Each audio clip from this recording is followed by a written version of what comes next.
Maqaan kiyyoosniyaa Kadir Martuu Jaama kanneen itti dhaladhee Finfinnee kanneen itti guddadhee Hirnaa kanneen jiraadhu Adaamaadha. Ammaaf Adaamaan jiraadha. Kadir Martuu yoo jettu dhagaye ka weellisaa Ka weellisaa intara ka weellisaa Kadir Martuuti jechuudha.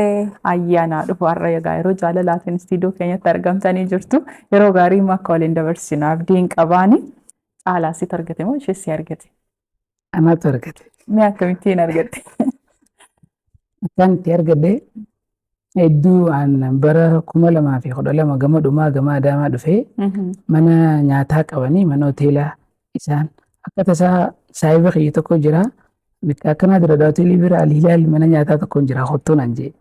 Gizeen dhufu akkatti seenee ta'a gizeen isa bira gattaa'u mucaan abbaa isiitii hojii saayiba. Akkatti ilaaleeti ilaali mucoon tun taka direenaa guddisee sifiin kannaan anjee. Yeroon jalqabaa agarra.